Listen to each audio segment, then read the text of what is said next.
वेदांता के डीमर्जर के बाद अब वेदांता की सब्सिडियरी कंपनी हिंदुस्तान जिंक में भी हम लोगों को डीमर्जर का न्यूज आते हुए देखने को मिल रहा है। हिंदुस्तान जिंक के बोर्ड ऑफ डायरेक्टर्स ने कंपनी के scale, nature and potential opportunity for different business vertical को ध्यान में रखते हुए डिसाइड किया है कि उन्हें अपने कॉर्पोरेट स्ट्रक्चर का कॉम्प्रिहेंसिव रिव्यू करना चाहिए, जिससे उनके कंपनी का पोटेंशियल वैल्यू अनलॉक होगा और कंपनी अपने डेट बर्डन को भी मैनेज कर पाएगी। आपको बता दें कि इस डीमर्जर के बाद कंपनी के पास कैश आएगा, जिससे कंपनी अपने डेट को चुका पाएगी और साथ ही साथ डेट को भी कम कर पाएगी। आपको ये भी बता दें कि कुछ टाइम पहले हिंदुस्तान जिंक की पेरेंट कंपनी वेदांता रिसोर्सेज ने अपने कमोडिटी बिजनेस को 5 सेपरेट एंटिटीज में डीमर्ज करने का डिसीजन लिया था, जिससे उनके कंपनी का वैल्यू अनलॉक हो सके और वो अपने डेट को भी कम कर सके।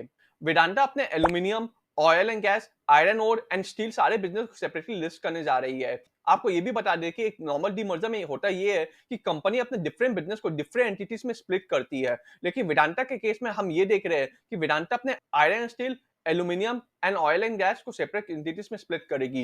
एंड इफ कंपनी ऐसा करती है तो ये सारे एंटिटीज को मार्केट सेपरेटली वैल्यू करेगा उनके business fundamentals, commodity cycles and company के प्रॉफिटेबिलिटी एंड बैलेंस शीट के बेसिस पर। तब इन सब अलग अलग बिजनेस का प्रॉफिट मिलाकर एक सिंगल बिजनेस से ज्यादा हो सकता है। लेकिन हिंदुस्तान जिंक के डीमर्जर के केस में ये क्लियर नहीं है कि कैसे इंटीग्रेटेड ऑपरेशन को सेपरेट कंपनीज में स्प्लिट करने से शेयर होल्डर लोगों के लिए वैल्यू अनलॉक होगा, क्योंकि जिंक के प्रोडक्शन में लेड एंड सिल्वर भी ऑब्टेन होता है और ये भी क्लियर नहीं है कि रिसाइकलिंग पार्ट क्या होगा और कैसे होगा। तो हिंदुस्तान जिंक के डीमर्जर से अभी तक क्लैरिटी नहीं मिल पा रहा है कि कैसे शेयर होल्डर्स लोगों का वैल्यू अनलॉक होगा। सो इसके लिए शेयर होल्डर्स लोगों को इंतजार रहेगा कंपनी के रिस्ट्रक्चर प्रपोजल का। ये रिस्ट्रक्चरिंग से शायद ऐसा होगा कि रिलेटेड पार्टी ट्रांजैक्शन क्रिएट होंगे, जैसे कि सिल्वर यूनिट पे करेगी लेड एंड जिंक यूनिट के रॉ मटेरियल्स के लिए, क्योंकि उनसे ही सिल्वर एक्सट्रैक्ट होगा एंड देन प्रोसेस होगा। ये सारे वैल्यूएशन शेयर होल्डर लोगों के लिए काफी इंपॉर्टेंट होगी। सिल्वर के लिए स्टैंड अलोन कंपनी बनाना काफी फायदेमंद होगा शेयर होल्डर लोगों के लिए एंड वो वैल्यू को अनलॉक कर सकता है, क्योंकि इस कंपनी का वैल्यूएशन ज्यादा होगा कंपैरेटिवली।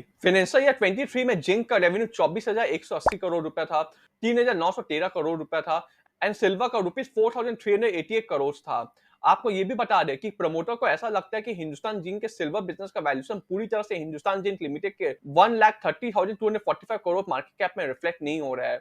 कुछ इन्वेस्टर्स को ऐसा भी लगता है कि क्या एक्चुअली हिंदुस्तान जिंक लिमिटेड को रिस्ट्रक्चर करने की जरूरत है, क्योंकि Hindustan zinc limited already profitable cash generating company है जो कि फोकस्ड है अपने जिंक के प्रोडक्शन में। फाइनेंशियल ईयर 23 में इस कंपनी का EBITDA मार्जिन 52% था एंड फाइनेंशियल ईयर 23 तक ये एक डेट फ्री कंपनी थी, जिसके बाद उन्होंने डेट लिया एंड सिग्निफिकेंट डिविडेंड दिया ताकि ग्रुप के फंडिंग नीड्स को संभाल पाए कंपनी। फाइनेंशियल ईयर 23 में इसने 15,129 करोड़ का कैश जनरेट किया है ऑन एन ऑपरेटिंग प्रॉफिट। इस कंपनी ने रुपीज 11,568 करोड़ का फ्री कैश फ्लो जनरेट किया था। हिंदुस्तान जिंक लिमिटेड के शेयर प्राइस ने 317 रुपए का हाई मारा था लास्ट खबर के बाद। हालांकि हिंदुस्तान जिंक लिमिटेड का शेयर 307 से 308 रुपए के आसपास बंद हुआ क्लोजिंग में। अब देखना ये इंटरेस्टिंग रहेगा कि किस तरह से कंपनी का वैल्यू अनलॉक होता है अपने बिजनेस को सेपरेटली लिस्ट करने से, किस तरह से कंपनी अपने डेट बर्डन को कम करती है, किस तरह से कैश रिलीज होगा प्रमोटर्स के लिए एंड किस तरह से बाजार इस न्यूज पर रिएक्ट करने वाला है। वीडियो अच्छा लगा तो काइंडली लाइक और सब्सक्राइब